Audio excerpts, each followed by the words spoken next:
భారతదేశంలో China, south Korea, north Korea, Japan, US అన్ని కూడా 99% ఆల్రెడీ కన్వర్ట్ టు ఈవీ.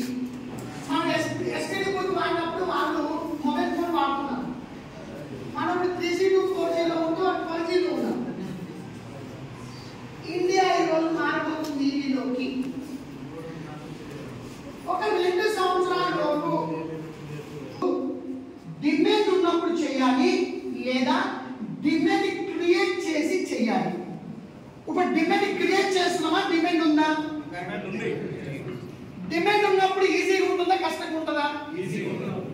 ఇలాంటి డిమాండ్ ఉన్న బిజినెస్ లో ఈరోజు మనం గొప్ప గొప్ప వాళ్ళు చేసే బిజినెస్ ని ఈరోజు మనం చేస్తున్నాం. కరెక్టా? మన బిజినెస్ ఏంటి, మన ప్రొడక్ట్స్ ఏంటి, ఏ రకంగా చేస్తాం అన్నది